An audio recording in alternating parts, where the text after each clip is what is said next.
Good morning and welcome to another live. Another week goes by and another very good week for the stable. Of course, the highlight, the Derby owned, syndicated Midnight Dynamite. He was dynamite, absolutely dominant, winning his second stakes race of the prep. He's now won 4 of 6 this preparation. He's still in work. He's in great order, so I'm a little bit reluctant to put him out. So possibly we could look at the Grafton Cup and also even give him a bit of a freshen up back to the Missile Stakes. So we'll just weigh it up. He's in really good order. He's a horse that's just continued to improve and go through the grades. He's got a great win record now, I think about 9 from 22. Anyway, I'm up in Bundaberg, lovely part of the world. There's a Bundaberg Cup tomorrow and there's a lunch today. So looking forward to it. A lot of good people. It's a good part of the world if you haven't been up here. Lovely and warm. They reckon it's cold. Last night actually at a barbecue they had the heater on. I was burning up. Anyway, any questions, please just put in the question box. And I'm doing this all off the cuff. I couldn't find a pen and paper, so if I do miss any horses, I apologise in advance. Obviously a lot happening. We had a big trial morning this morning at Rosehill, and of course the highlight was seeing Green Spaces back. He went very, very well. Rachel King rode him and was happy with him. Had a heap of good triallers today, actually. Disneck was very good. Harry's Hussey's a lovely 2-year-old filly, as is Temptation. Profitable was there. Sinister One. I've been even missing a couple, but got some really nice horses there. Lava Flow was good too, a lovely son of Too Darn Hot. As well as that, we had a good winner yesterday, Sponars. He won a second race. He's definitely was knocking on the door. I think he's been placed 4 or 5 times before winning yesterday. So it was a good ride by Rachel. And Quirky Smile was a really good winner last week at Gosford. She had to sit deep and was way too good. So first up, she was a little bit too short for her. She's now won 2 from 3. I think even slightly up and trip again. But she's definitely city class. Lovely big filly by Ole Kirk. So the best is yet to come. Anyway, so we're back to Randwick tomorrow.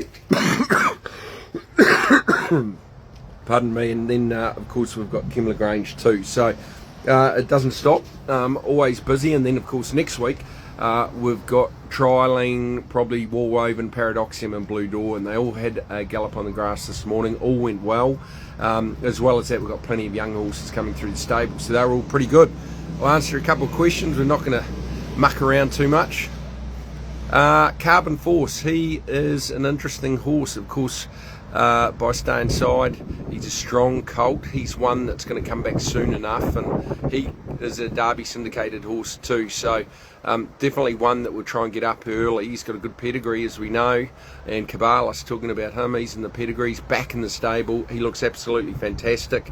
Great to have him back in. As well as that, Overpass, our warrior, is at Canterbury Racecourse, and he is coming back into the stable next week. He gets released from quarantine, so he's at Canterbury. He's thriving. The trip has not bothered him at all, so he's got a great constitution, and hopefully Carbon Force has got that to get him up and rolling early. The People Champ Lobby, Nick, where is the People's Champion Lobby? Lobby is at Rosehill Trials, about to finish up and head home, and he will be back on next week. I wish he was here, actually. I miss him, truly. I really do. And I miss Luke when I do these lives. It's a little bit lonely on my own, but he's in good order, Lobby. I've got his tip. His tip is Zoo Fame. So he's a good chance. We've got one more question. Namaste, we'll get on to him. Unleashing's coming along well, actually, so she's a nice filly for my racehorse, Colin. Of course, she is a city winner already, and I think she's going to hopefully get to that black type level. Some good races for her sort of later in the spring, so she's coming along nicely. Tommy from Wellington, yes, definitely warmer than Wellington here, that's for sure. Right. We'll get into Kemmler Grange. 2 runners, Rapid Revenue, big improver last time, up and trip slightly, and he's a horse that's improving. So he's definitely going well. I think he's an each way chance. So he's not out of it. The next one is Namaste. He's never looked better. He's an expensive yearling, a nice horse.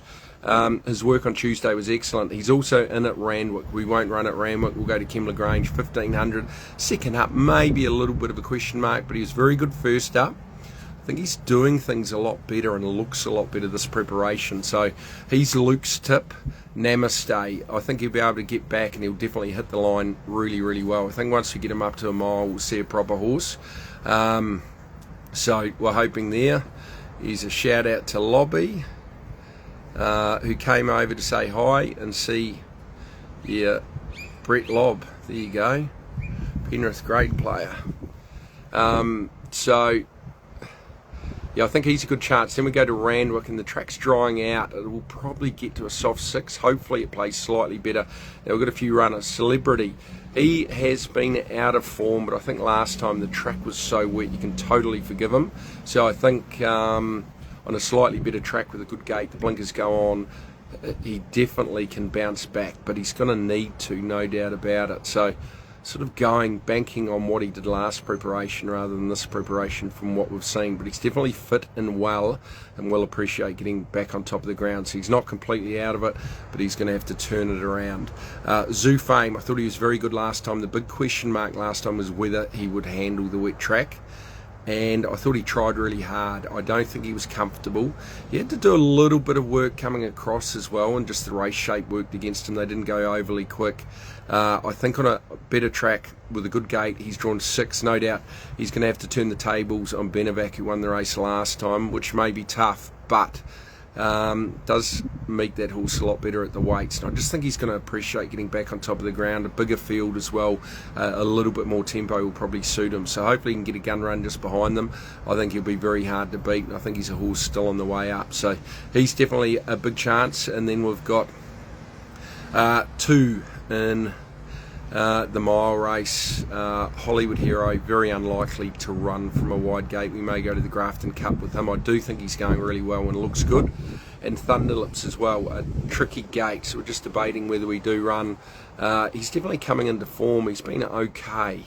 But he could roll forward if he does run. There's not a whole heap of speed in the race, so he could put himself there, and he's up and going in fit, so an each way chance for sure. And then we've got I Stole a Merc in race 9. Last time it was just too wet for him in Brisbane. The track was really shifting. He was not comfortable at all. Prior to that, he was very, very good at Canterbury. And I think he draws to get a really good run. Gate 2. In a pretty good big field with the rail out. I think it'll be a good spot for him to be able to be probably just behind the leaders, travelling comfortably. He may need a little bit of luck, but I think he is a genuine each way chance at big odds. So I think he's a big hope. So I think Namaste, a great chance. Zoo Fame, big hope, horse on the rise.